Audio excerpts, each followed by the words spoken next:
গল্পের নাম নষ্ট মেয়ে। লেখিকা মম সাহা। শ্বশুরবাড়িতে বিশেষ সম্মান আমার কখনোই ছিল না বাবার বাড়িতেও। আমার মা কোনো এক ছেলের হাত ধরে পালিয়েছিলেন। তার দায়ভার আমার না থাকা সত্ত্বেও সবার রাগ, ক্ষোভ, অপছন্দ, বলির পাঁঠা আমিই হলাম।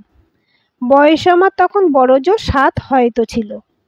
মা পালিয়ে যাওয়ার পর বাবা ঠিক আরেকটি বিয়ে করেছিলেন। মায়ের বর হয়েছিল, বাবার হয়েছিল বউ, কিন্তু আমার আর মা হয়নি। বাবা যিনি ছিলেন তিনিও পর হয়েছিল।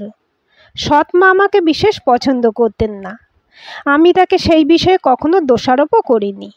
যেখানে নিজের মা রেখে পালালো, বাবা পর হলো, সেখানে আর একজন মানুষ আমার আপন হবে, সেটা ভাবাটা বোকামি নয় কি? আমি চিরকাল সেজন্যই বোধহয় ভালোবাসার আকাঙ্ক্ষায় হাঁ হয়ে থেকেছি।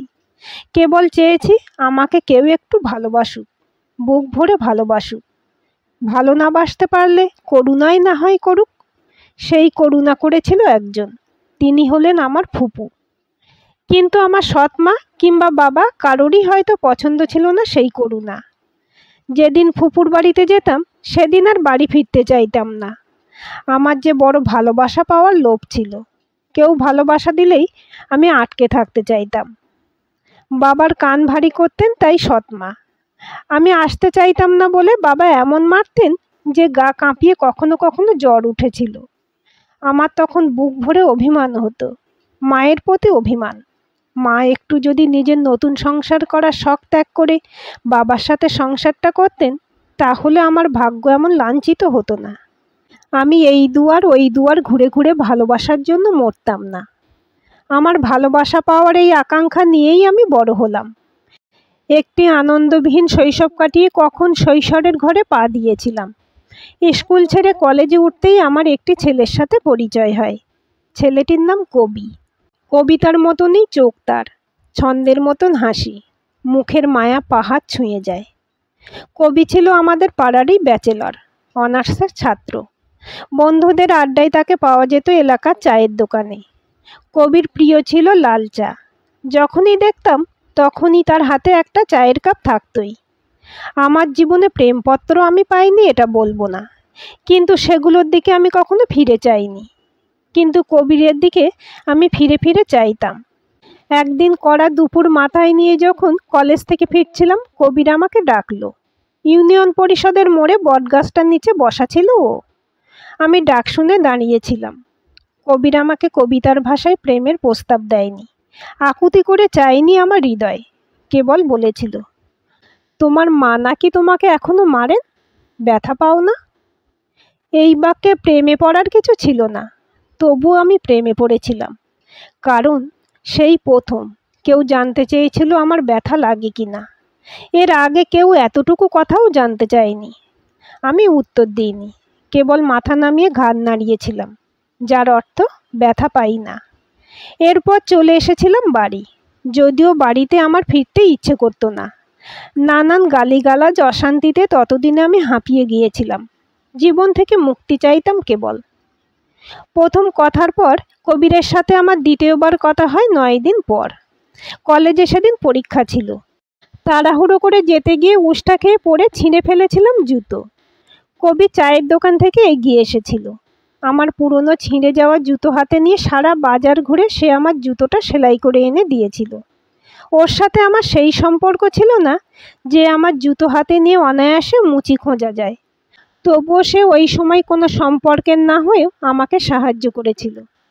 কবির প্রতি আমার অনুভূতি জন্মালো। এমন অপরিচিত মানুষের করুণা কিংবা দয়া, যাই বলুন, আমার বুক ভরিয়ে দিয়েছিল।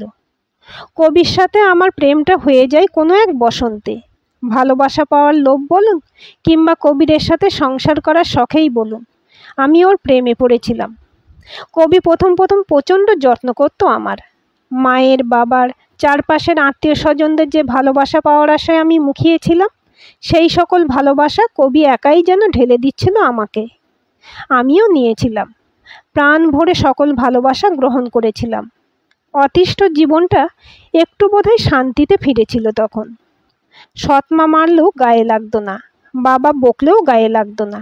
একজনের সমস্ত প্রেম যেন দেওয়াল টেনে দিয়েছিল আমার চারপাশে। আর কিছুই ছুঁতে পারল না আমাকে। কিন্তু এই অঢেল ভালোবাসাও বেশি দিন সহ্য হলো না আমার ভাগ্যের। বোর্ড পরীক্ষা প্রায় কাছাকাছি ছিল তখন। একদিন রাতে আমাকে বাবার বাটন ফোনে কথা বলতে দেখে ফেলেন বাবা নিজেই। সে কি মার! চামড়া ফেটে রক্ত বের হয়েছিল। আমি পা অবধি ধরেছিলাম, এমনভাবে যেন না মারে। সৎ মা দূরে দাঁড়িয়ে দেখলেন, একটুও থামালেন না। আমার খুব জানতে ইচ্ছে হয়েছিল, আমার মা হলে কি অমন পাষাণের মতো দাঁড়িয়ে থাকতে পারতেন? অদৃশ্য মনটি থেকে উত্তর এসেছিল, তোর মা তো আরও বড় পাষাণ, নয়তো 7 বছরের মেয়েটিকে ছেড়ে যেতে পারতেন। আমি মেনে নিয়েছিলাম সবশেষে আমার দুর্ভাগ্য। এরপর আমার জীবন আবার দ্বিতীয় ও শেষবারের মতন ভালোবাসা শূন্য হয়। বাবা পরীক্ষা অবধি দিতে দেননি, জোর করে বিয়ে দিয়ে দিলেন এক বিপত্নিক লোকের সঙ্গে, যার বয়স ছিল আমারও দ্বিগুণ। স্ত্রী হিসেবে যে কখনোই আমাকে মানতে পারেননি, মেনে নিয়েছিলেন কেবল রাতটুকু কাটানোর উপায় হিসেবে। শ্বশুরবাড়িতে ঝামেলা হলেই আমি খোঁটা শুনতাম। শাশুড়ি বলতেন, তোর মা একটা মাগী, তুই কি আর ভালো হবি? স্বামী বলতেন, চরিত্রহীন মহিলার ঘরে আর কি ভালো হবে, বেশ্যার ঘরে বেশ্যাই তো হবে। অথচ আমার চরিত্র খারাপ ছিল না, আমি মায়ের মতন ছিলাম না। বিয়ের পরে নাইয়র যখন গেলাম, কবি আমাকে ডেকে নিয়ে গিয়ে পা ধরে সে কি কাঁদল। কারণ বিয়ের সময় দুর্ভাগ্যবশত সে ছিল না এলাকায়, জানতো না ভালোবাসার দাফন হয়ে যাচ্ছে। আসার পর জেনেছে তার প্রেমিকা অন্য কারোর ঘরে, অন্য কারোর হয়েছে। কবির মতন এমন কান্না আমার জন্য কেউ কখনো করবে আমি ভাবিওনি। কবি কেঁদে কেটে বলেছিল ওর সাথে পালিয়ে যেতে, ও আমাকে সব রকমের যত্নে রাখবে। আমিও জানতাম কবি আমাকে ভীষণ যত্নে রাখত, কবিতার মতন আহ্লাদ করত। কিন্তু আমার মায়ের মতো হতে চাইনি। আমি চাইনি কেউ বলুক আমি মায়ের মতন চরিত্রের। তাই কবিকে ভীষণ দুঃখ দিলাম, প্রত্যাখ্যান করলাম। আসার সময় বলেওছিলাম, কবি তুমি আমার চেয়ে ভালো মেয়ে পাবে, দেখবে তোমাকে সে আমার মতন দুঃখ দেবে না। যারা প্রচণ্ড ভালোবাসতে জানে তাদের কপালে আমি, কিংবা আমার কপালে যে তারা সয় না। কবি ছাড়ছিলই না আমাকে, আমিও কি আর ছাড়তে পেরেছিলাম? হাত ছাড়লেও আত্মাকে ছেড়েছিল কবিকে। চরিত্রে দাগ লাগাবো না বলে প্রেমিক ছাড়লাম, ভালোবাসার প্রচুর লোভ থাকা সত্ত্বেও ভালোবাসা ছাড়লাম। কিন্তু চরিত্রে যে আমার দাগ লেগেছিল 7 বছর বয়সেই, তা আমি বুঝিনি। দাগ লেগেছিল আমার কপালে, আমার নিষ্ঠুর ভাগ্যে। আর সবচেয়ে বড় দাগ লেগেছিল আমার সুখে। আমার শ্বশুরবাড়ির মানুষ আমাকে ফেলনা বস্তুর মতোই রেখেছিল, আমিও থেকেছিলাম।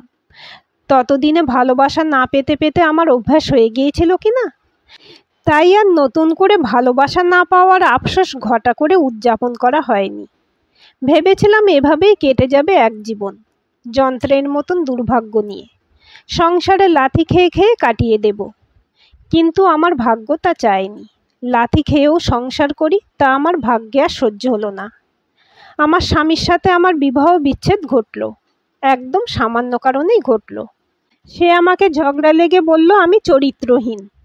আমি প্রত্যুত্তরে বললাম, আমাকে চরিত্রহীন বললে জিভ ছিঁড়ে ফেলবো। কেন বলেছিলাম, কী জন্য বলেছিলাম জানি না, কিন্তু মুখ ফসকে বলে ফেলেছিলাম। আসলে সারা জীবন চেয়েছিলাম ভালোবাসার সম্মান। মায়ের মতন আমি এই কলঙ্ক না পাওয়ার চেষ্টা করেছি সারা জীবন, কিন্তু শেষ অবধি আর সেটা না পেয়ে হয়তো আমার বোবা ঠোঁটও কথা বলে উঠেছিল। স্বামী এক দাঁড়ানোতেই তালাক দিয়ে বের করে দিয়েছে আজ আমাকে। বাইরে আসমান ভরা তারা, জোছনায় ভরা রাত, সেদিকে তার ধ্যান নেই। এই মুহূর্তে এক কাপড়ে বাড়ি ছাড়তে হলো আমাকে। আমি দাঁড়িয়ে আছি যে ব্রিজটির উপর, তার নাম শাপলার পুল। ব্রিজটির নিচে বয়ে যাচ্ছে একটি নাম না জানা নদী। মাথার উপর থাকা চাঁদটির সমস্ত প্রতিচ্ছবি গিয়ে পড়ছে নদীর জলটায়। এই চাঁদ আর চাঁদের ছায়া পড়া নদীটাকে দেখে আজ আমার মায়ের কথা মনে পড়ছে বড়। চাঁদটা যেন ঠিক মায়ের মতন, আর নদীটি আমি। চাঁদ নিজে কলঙ্ক লেপে কলঙ্কিত হয়েছে, সাথে তার আলো ফেলে কলঙ্কিত করেছে নদীটিকে।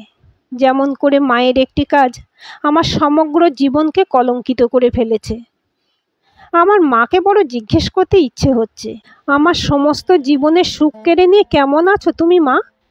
যেই সুখের লোভে সংসার বিসর্জন দিলে সেই সুখ তোমার জুটেছিল কি? মা, এই জীবন আমার অকারণেই নষ্ট করলে তুমি। নষ্ট মেয়ে আমি ছিলাম না মা, তবুও নষ্ট তকমা পেয়েছে তোমার মেয়ে বলে। তুমি সন্তানের কলঙ্ক হয়ে সুখে আছো কি? ফিনফিনে বাতাস আমার গা ছুঁয়ে যাচ্ছে। আজ কত কথাই মনে পড়ছে। মনে পড়ছে কবিরের সেই কান্নার দৃশ্য। ছেলেটা পা ধরে কি কান্নাই না করেছিল। শুনেছি আজ তার লাল টুকটুকে বউ নিয়ে সুখের সংসার। অথচ আমার কি হলো?